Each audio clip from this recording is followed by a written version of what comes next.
मित्रों, जय श्री राम, राधे राधे। आप सभी लोगों का एक बार फिर हमारे चैनल नक्षत्र संसार में हार्दिक स्वागत है।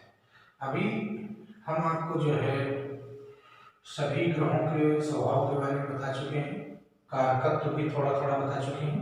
अब हम आपको ग्रहों की दृष्टि के बारे में बताते हैं। इसमें आप थोड़ा रोक रोक के वीडियो देख लीजिएगा, क्योंकि हम थोड़ा तेज बोलेंगे। सबसे पहले सूर्य की 7वीं दृष्टि होती है, चंद्रमा की 7वीं दृष्टि होती है, बुध की 7वीं दृष्टि होती है और शुक्र की 7वीं दृष्टि होती है। इनके पास ये 7वीं पूर्ण दृष्टि होती है, पूर्ण दृष्टि। और उसके बाद जो चरण वाली दृष्टि है वो सभी ग्रहों के पास होती है, उसके बारे में बताएंगे आपको। और अब आते हैं आपके गुरु पर। गुरु के पास पूर्ण दृष्टियां 2, 5, 9 और शनि के पास गुरु और राहु के गुरु दोनों की सेम दृष्टि होती है। और शनि की दृष्टि जो है 3, 7, 10 जहां होता है वहां से तीसरे भाव को, 7वें भाव को, 10वें भाव को होता है। और मंगल की दृष्टि थोड़ा इन लोगों से भिन्न होती है। ये चौथे, 7वें और 8वें भाव को पूर्ण रूप से देखते हैं। काफी कलम लेकर के बैठिएगा, फटाफट इन चीजों को नोट कर लेते हैं। इन चीजों की आवश्यकता हमें आगे पड़ेगी।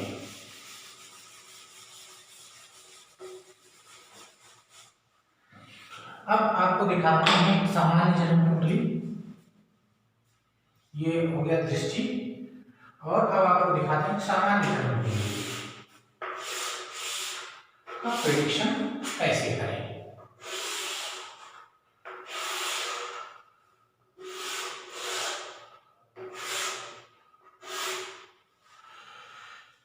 ये हो गया 12, यहाँ पे कोई भी गिनती हो सकती है, पहला भाव है।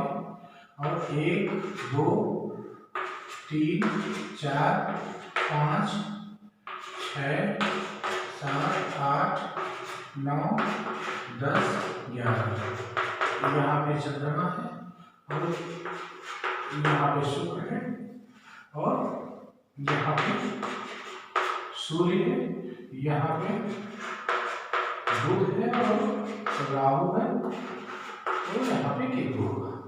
और उसके बाद में यहाँ पे गुरु, शनि है, यहाँ पे मंगल है। इस तरीके से कुछ गोला चक्र आपको दिखेगा। इसे जो है जन्मांक कहते हैं। अब आपको देखना क्या है, सबसे पहले आपको लिखना है, आपको ये जानना है ये जो है प्राप्त करता है, प्राप्त करता है। और ये सारे भाव बाकी 11 ये इसे देते हैं। तो देख लीजिए ये कौन है। सबसे पहले इसका स्वभाव देखिए। ये राशि है मीन, इसके स्वामी गुरु हैं। इसके स्वामी कहां बैठे हैं? 6ठे भाव में बैठे हैं। ये होता है रोग, रिपु और ऋण का भाव है, कर्जे का भाव है, दुश्मन का भाव है और रोग का भाव है। तो इसके स्वामी यहां आकर के बैठ गए। तो सबसे पहले हम इसी के शरीर के बारे में, तो शरीर बहुत अच्छा, लंबा चौड़ा और गज केसरी योग, ये जल और ये लग्नेश अर्थात जल की मात्रा पर्याप्त शरीर में, अर्थात शरीर मोटा तगड़ा स्वस्थ। और उसके बाद में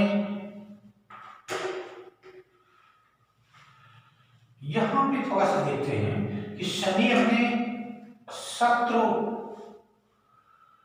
ग्रह में बैठा हुआ है। इस ग्रह का स्वामी सूर्य है और सूर्य शनि का शत्रु होता है। तो इस तरीके से प्रेडिक्शन देखिए कि तो भाव में ये कमी लाएगा, तो ये जातक के लिए अच्छा है, जातक के लिए अच्छा है, इसमें कोई दो नहीं है। गुरु स्थान भाव मसा, गुरु जहां होते हैं वहां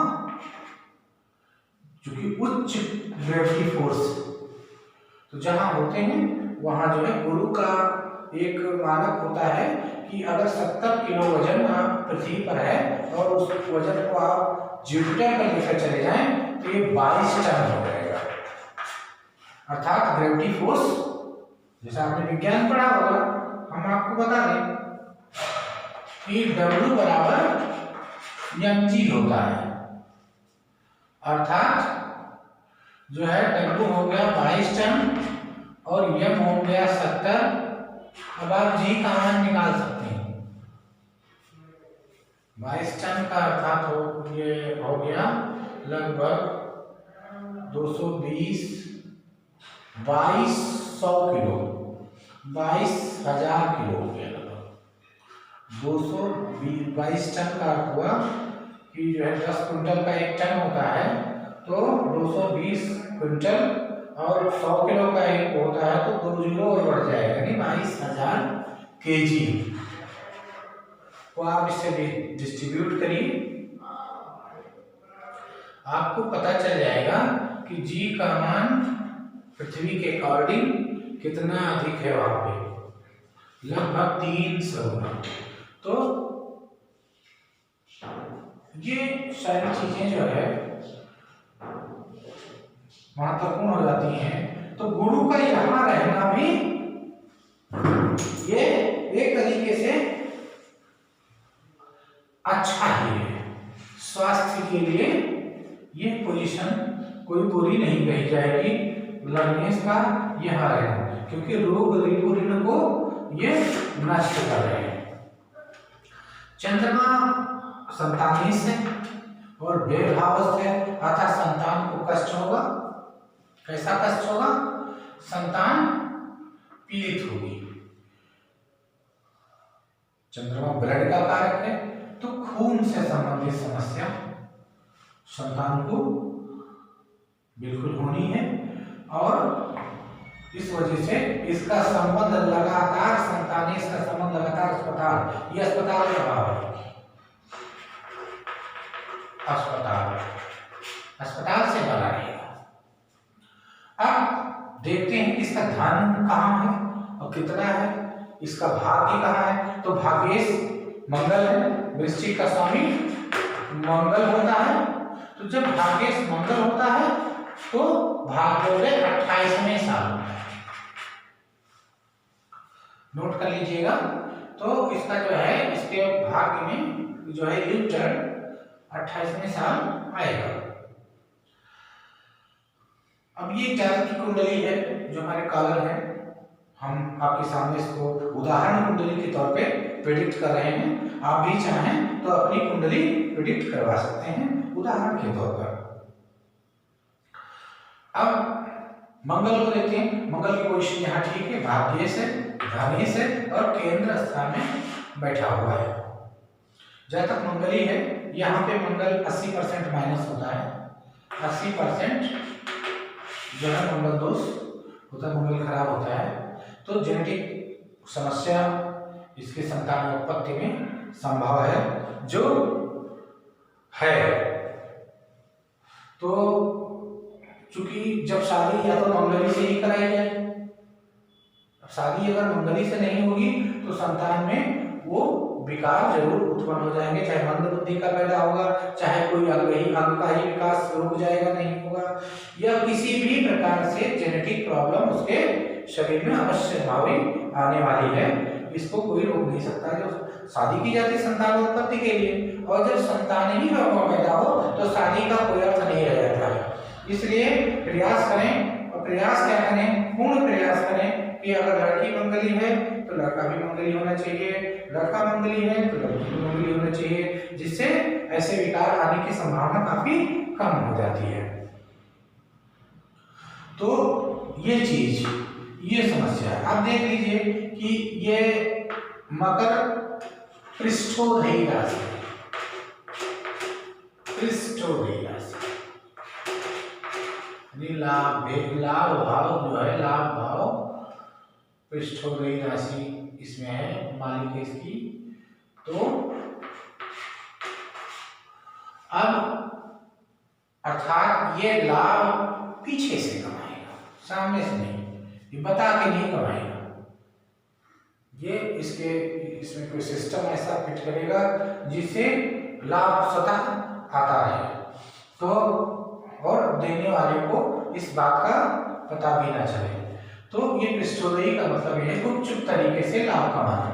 तो लाभेश कहाँ बैठा हुआ है, ये गुरु के साथ ही बैठा हुआ है, खष्टम भाव में, और ये 12वें भाव का स्वामी विपरीत राजयोग कारक है।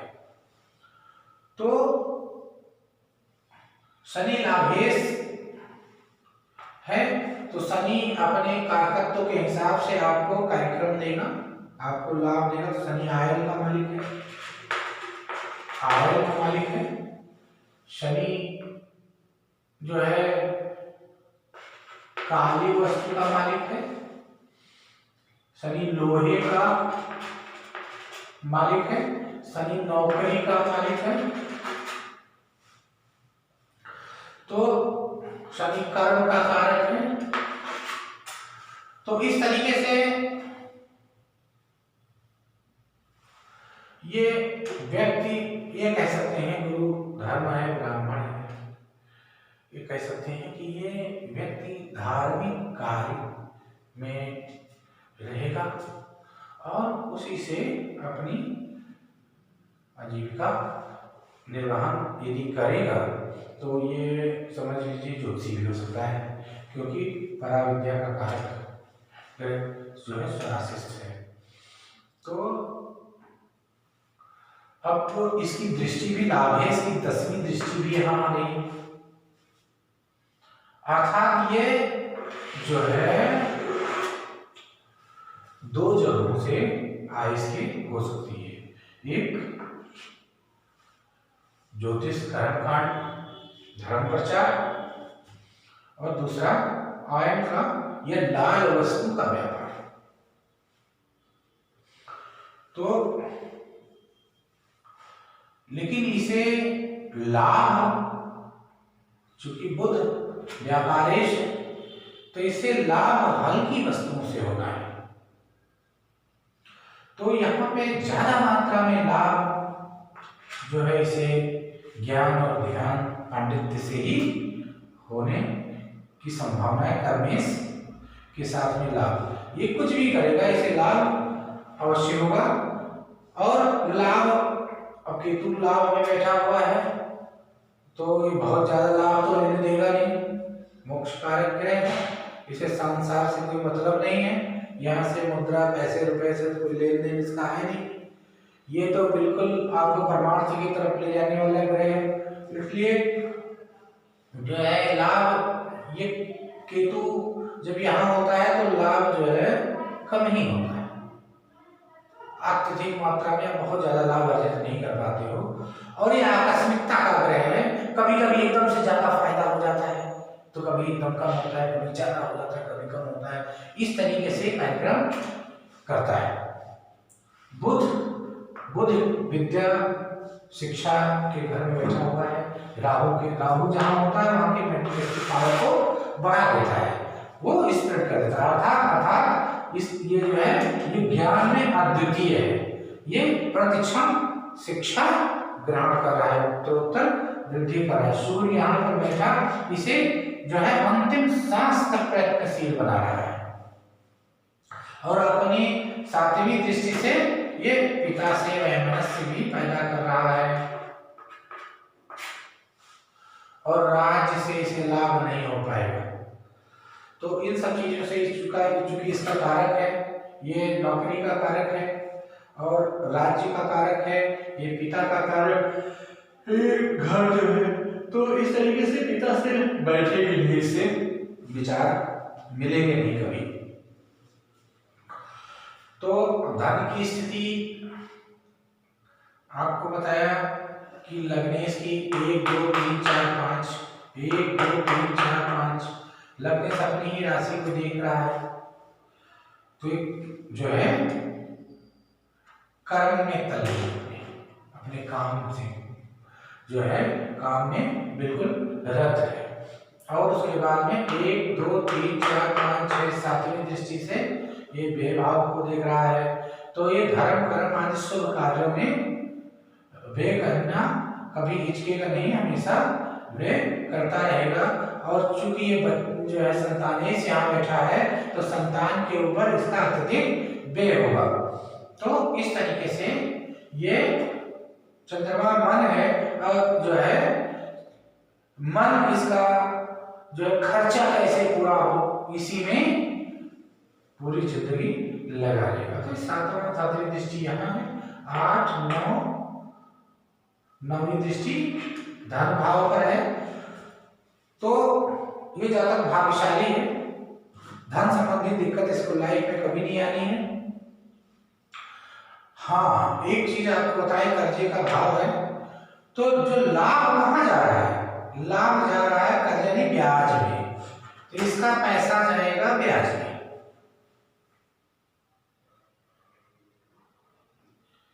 इसका पैसा ब्याज में जाएगा।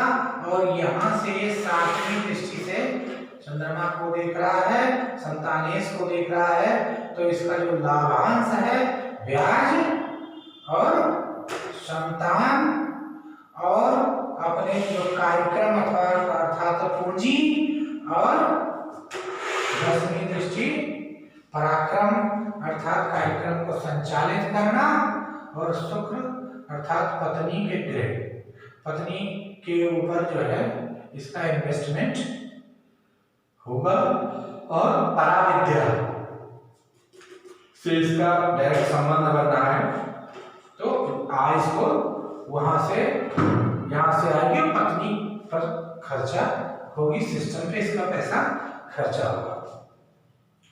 तो इस तरीके से आप समझ सकते हैं, राहु ध्यान है, इस व्यक्ति का ध्यान अंतिम सांस तक अपने बच्चे के ऊपर होगा, और केतु धारणा है, इसमें लाभ को धारण कर रखा है, कुछ भी करेगा उसमें लाभ अवश्य देखेगा।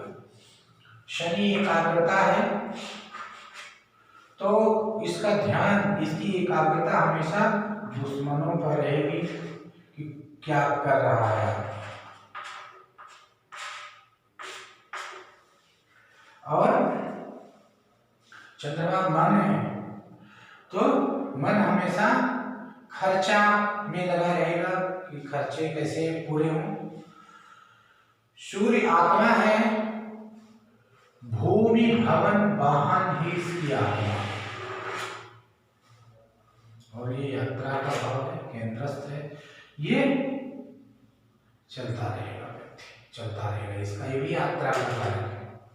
और लग्नेश के साथ में बैठा हुआ है, तो ये इसके पैर हमेशा चलते रहेंगे।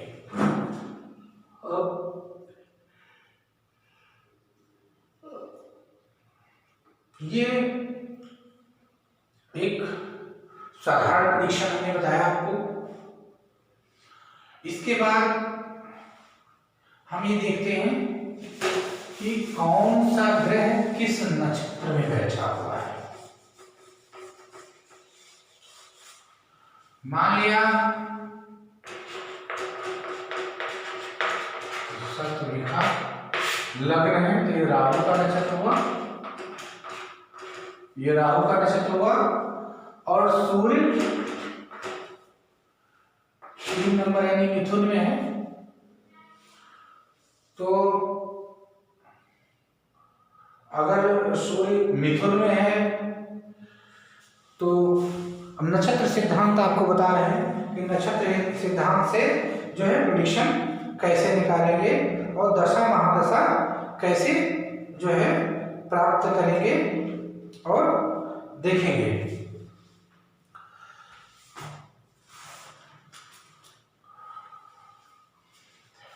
तो चूंकि वीडियो बहुत लंबा हो रहा है इसलिए अभी हम जो है यहीं तक आपको एक साधारण चीज बता करके छोड़ रहे हैं।